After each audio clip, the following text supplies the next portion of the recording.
बिहार से, बिहार गए चंपारण, यहाँ जबरदस्ती नील की खेती कराई जा रही थी। जबरदस्ती क्या कराई जा रही थी? नील की खेती। यही से एंट्री हो जाती है किसकी? महात्मा गांधी की। नील की खेती, नील जिस जगह पे बो दीजिएगा वो जगह बंजर हो जाएगा, बंजर हो जाता है वो जगह। और अंग्रेजों ने कहा था 3 कठिया प्रणाली, यानी 20 कट्ठा खेत में 3 कट्ठा में आपको नील बोना ही बोना, यानी पैसा भी तो पूरा जगह ये बर्बाद कर देगा सब। अब हर साल आपको 20 कट्ठा में 3 कट्ठा नील बोना है उसी रेशियो से। और नील का कोई खास भारत में यूज था नहीं। अंग्रेज सबसे भारत के लोग कहने लगे कि हम नील नहीं बोएंगे, तो कहा नहीं बोएगा, मार के कचर के तूर तार के नाश दिया यहाँ पर। तब महात्मा गांधी को बुलाए थे राजकुमार। तो महात्मा गांधी गए वहां पर, कहें कि आंदोलन कीजिए आप लोग, बैठिए। कहेगी क्या बात करते हैं, बैठिए। बैठेंगे तो अभी मार मारेगा डीएम वहां का।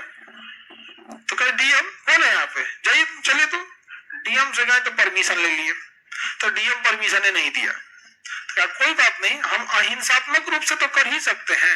नहीं तो वकील थे, इंग्लैंड के कानून से कोनो एगो धारा लेके चलाए कि अगर मतलब अशांतिपूर्ण ढंग से आंदोलन कर सकते हैं। डीएम को दिखाएं, डीएम का मुंह सूख गया। और उसमें लिखा था यदि कोई शांतिपूर्ण आंदोलन कर रहा तो उसकी सुरक्षा भी देना डीएम की जिम्मेदारी है। तो जिस डीएम से लोग डर रहे थे, महात्मा गांधी आंदोलन पे बैठ गए। तो कोई आदमी आया ही नहीं गांधी जी के साथ, पहला दिन कोई नहीं आया यहाँ पे।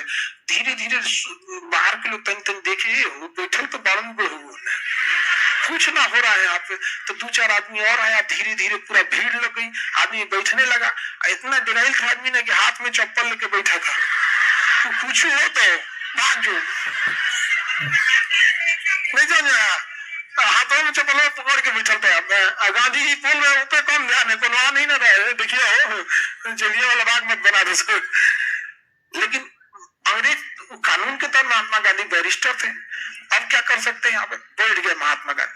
धीरे धीरे धीरे धीरे हुआ क्या, पूरा चंपारण उठ के बैठ गया। और लोगों के अंदर ऐसा कॉन्फिडेंस आया ना कि यार ये आदमी कौन है, इसको डीएम कुछ नहीं कर रहा है। तब तक 2 गाड़ी पुलिस भर के आई, खून सूख गया लोगों का।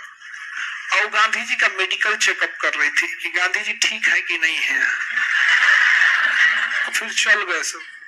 लोगों को लगा कि अवतार हो गए भगवान के, बस यही तो आदमी चाहिए था। और ये सब कितना डरा रहा है सब आदमी से। वो अगल बगल के गांव में हल्ला हो गया, डिमांड होने लगा गांधी जी का कि हमरे यहाँ के बैठिए अनशन। अंग्रेजों ने महात्मा गांधी ने डीएम से कहा कि आप इस नियम को खत्म कीजिए, आप जबरदस्ती नहीं बुला सकते। मजबूरी में डीएम को क्या करना पड़ा, आंदोलन ये खत्म करना पड़ा, 3 कठिया प्रणाली।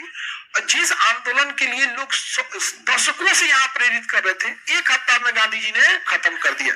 इतना खुश थे सब लोग चंपारण के जिसका कोई हद नहीं। अब बिहार के लोग तो खुश होता है तो और मत पूछिए यार।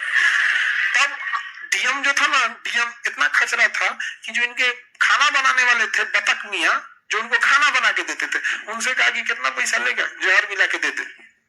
तो बतख मियाँ से कहा गया ना कि खाना में जहर मिला के दे देना। तो बतख मियाँ होशियार, खा के देख के बताते हैं कि आज क्या खाना में खाएंगे। अच्छा के गांधी जी से कह दिया कि कह रहा था जहर मियाँ है क्यों। हल्ला हो गया। तो सब लोग का खाना सामने बनतो, और सबसे पहले हुए कही तो जो बनी तो। अब तब से गांधी जी को वही खाना दिया गया जो बना रहा है उसको पहले खाना था, उसके बाद गांधी जी को दिया। बीपीएससी में क्वेश्चन पूछा था महात्मा गांधी की जान किसने बचाई थी? अब गांधी जी का इतना जबरदस्त डिमांड हुआ कि एंट्री इतनी जबरदस्त थी ना, इतना जबरदस्त एंट्री थी जिसका कोई हद नहीं।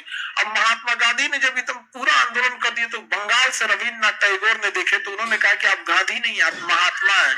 क्या है? महात्मा। उसके बाद तो गांधी जी का डिमांड मटेरियल, तब तक उनके गांव से गुजरात से आ गया बवाल, खेड़ा सत्याग्रह और अहमदाबाद मिल मजदूर। अंग्रेजों ने मिल के मजदूरों कहा कि तुमको सैलरी नहीं देंगे, बाहर में जाओ, तुम भागो यहाँ से। बोनस ही नहीं दिया यहाँ पे। गांधी जी वहां भी बैठ गए, उसको भी सफल बना दिए, खेड़ा सत्याग्रह भी सफल बना दिए। पूरे भारत में हल्ला हो गया कि गांधी जी अवतार लिए। समझ आएगा कि नहीं? तब गांधी जी आगे बढ़े। तो हम लोग क्यों नहीं हो रही सरकारी एग्जाम क्रैक? क्योंकि जब तुम पढ़ रहे हो तब कोई और तुमसे बेहतर तरीके से पढ़ रहा है, तुम रैंडम टॉपिक्स पढ़ रहे हो और वो प्रीवियस